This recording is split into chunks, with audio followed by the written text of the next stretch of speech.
ကျွန်တော်တို့ရဲ့အလုပ်ပေါ်မှာကျွန်တော်တို့တစ္ဆာရှိဖို့လိုတယ်။ဘယ်အခက်အခဲတွေပဲရှိကိုယ့်ရဲ့ professional ပေါ်မှာတစ္ဆာရှိဖို့ဟာအလွန်အရေးကြီး။ကျွန်တော်တို့က company ပေါ်တစ္ဆာမရှိခိုင်းဘူး။အဖွဲ့အစည်းပေါ်တစ္ဆာမရှိခိုင်းသေးဘူး။ကိုယ့် professional ပေါ်တော့တစ္ဆာရှိ။စာရေးဆရာလို့ပြောရင်စာရေးတဲ့အလုပ်ကိုတစ္ဆာရှိရ။စိုက်ကားနဲ့နေတဲ့ဆရာကြီးကစိုက်ကားကိုချစ်ရ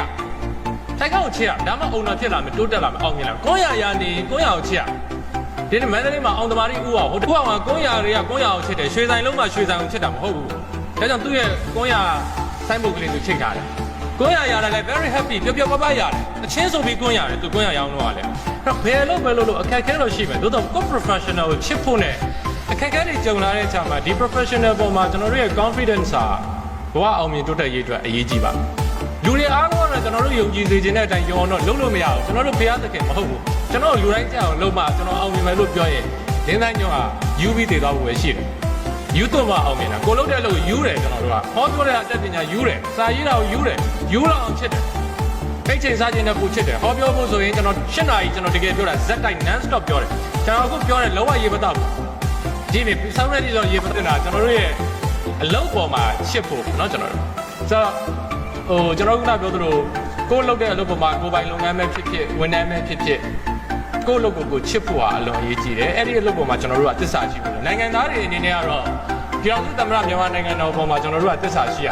ပြဿနာတွေကိုအရင်ဆုံးကစိန်ခေါ်မှုအနေနဲ့ကြည့်ရ problem လို့မကြည့်ပါနဲ့ပြဿနာကိုပြဿနာလို့ကြည့်ရင်အဲ့ဒါပြဿနာဖြစ်သွားပြီ problem ကို issue လို့ကြည့်ပါ issue ပေါ့နော်ကျွန်တော်တို့အကြောင်းအရာ life က issue ရှိတယ်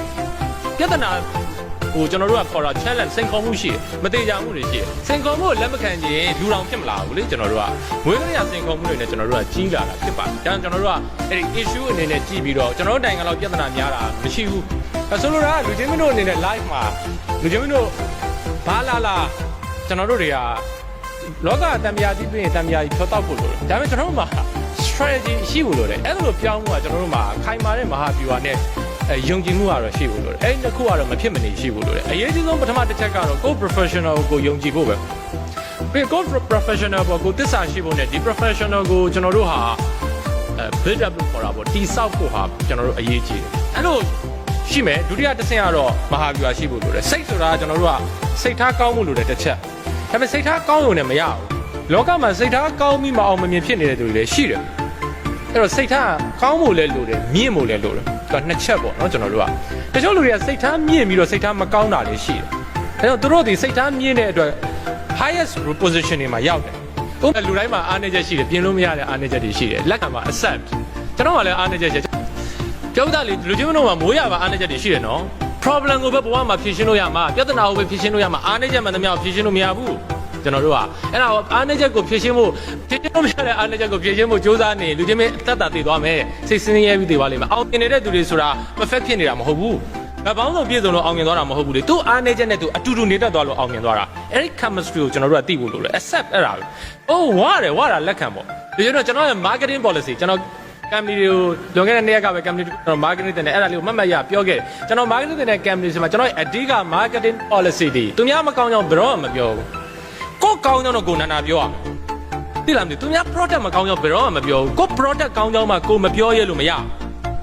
ကို product အကြောင်းကောင်းကြောင်းကိုနာပြောရမယ်ကျွန်တော် policy ကသူများမကောင်းကြောင်းဘယ်တော့မှမပြောကိုကောင်းကြောင်းတော့ကိုခက်နာပြောတယ်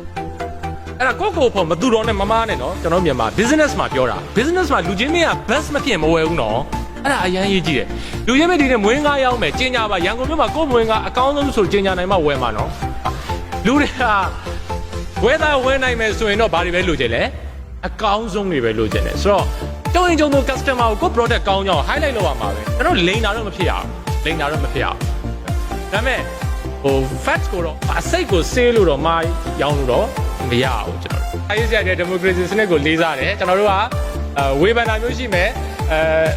ဒါပေမဲ့စော်ကားလို့တော့မရဘူး democracy စနစ်မှာဒါအရင်အရေးကြီးပါကျွန်တော်တို့ပြောတဲ့အလုပ်မှာအလုပ်ကခက်တယ်ဆိုတာအများကြီးနားလေပါတယ်ဒါပေမဲ့ကျွန်တော်တို့ကမပြောတော့မပြောရင်ဘယ်တော့မှမလုပ်နိုင်ဘူးလူကအပြောအစပြောတာထက်ဘယ်အားပိုခက်လဲဆိုတော့ရေးတာပိုခက်တယ်အဲ့တော့ကိုပြောပြီးရင်တရားကိုချရေးကြည့်လူချင်းမင်းတို့